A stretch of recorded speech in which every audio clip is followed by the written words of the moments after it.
the guys who didn't turn bad yet in the series.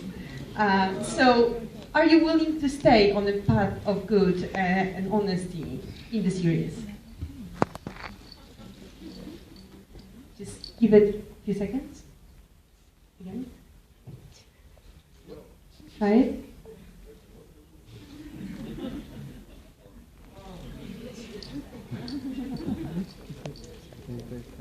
Welcome.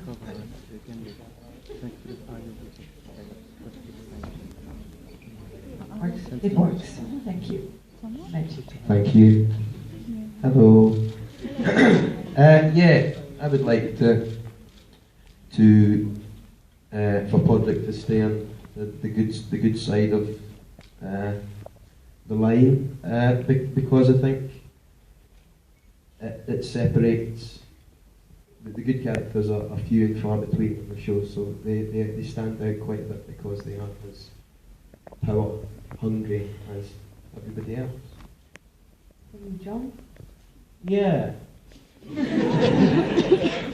Yeah, as I've always said about the characters in Game of Thrones, I think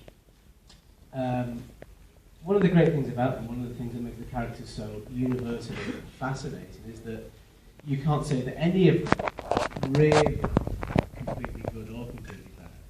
I think that Sam and Todd are two of the characters that are closest to the good side.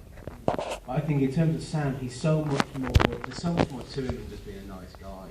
Sam is somebody who's completely damaged by life. He's got a lot of psychological scarring, and he's had a lot of psychological and emotional boundaries to overcome just to even exist in the world. I think he's somebody who finds existing in the world to be very difficult. And he thinks that if he can be nice to people, maybe somebody one day will be nice to him back. Do you know what the intentions of screenwriters are? I mean, you want to stay on a good side, but do you know what the screenwriters are planning to do with your characters? They are usually very... We beg for spoilers, please. Sorry. They keep it very tight-lipped about what's going to happen in the future, usually. But your character's got a lot of temptations and a lot of hard choices to make at the beginning of season 4. They're also becoming very important characters, not the supporting characters like they used to be. So what are you hoping for this season 4 or 5 maybe? I don't think Sam wants anything too outlandish. If Sam was to be offered the Iron Throne tomorrow, I don't think he'd take it. I don't think he's somebody who's that ruthlessly ambitious. I think his tastes are very, very modest, and he just wants to be happy. And I think that he's undergone so much suffering in his life. If somebody was to, deny him the opportunity to be happy.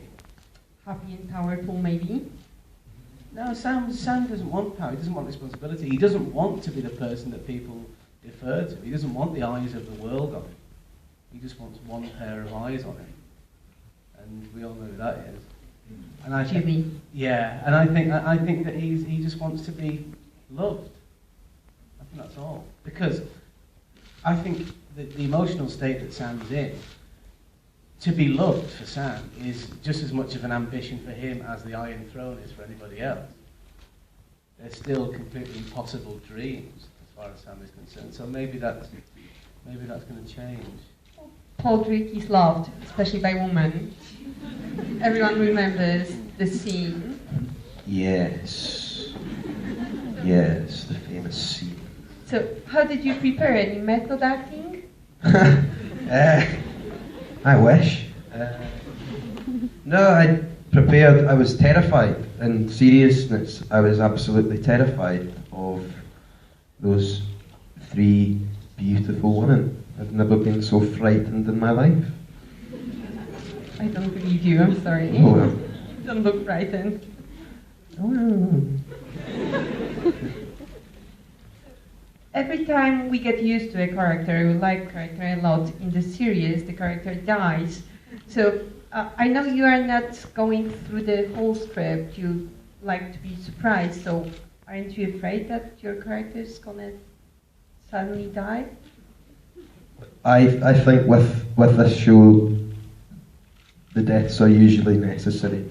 So it's not they won't kill off a character for a silly reason. If it happens, it's there to benefit the story, and whatever they decide to do with the pod is their decision. You know, that's fine by me, and I've already had a great time on the show. So. And if you had to ask one question, if you had one question to the writer about his past choices or his future plans, what would that be? Would you ask about your character or someone else? He still has 2 books to write, right? And he said it's going to take a couple of years. I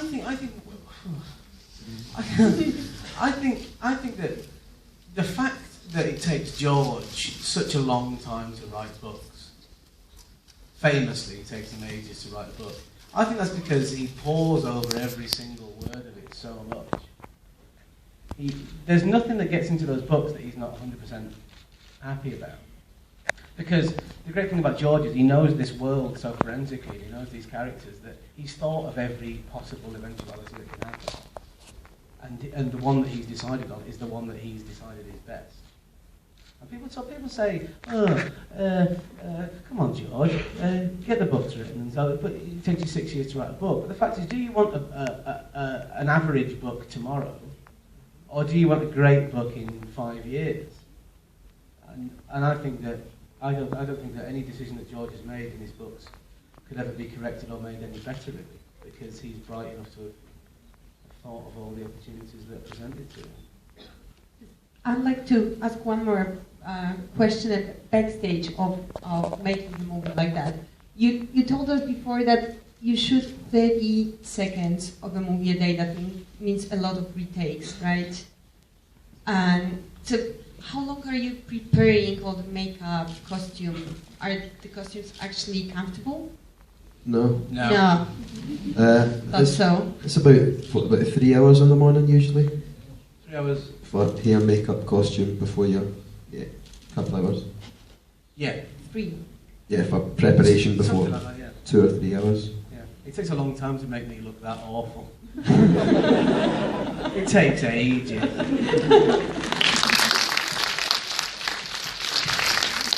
So the costumes are not comfortable.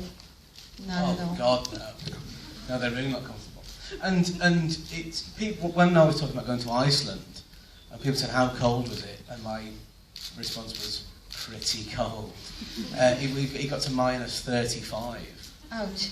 One day, which is as cold as I'll ever really want to be again. And they said, "Yeah, but at least you had a nice warm costume." Don't you have unions there, like actor Exactly, unions? yeah. The costume doesn't help.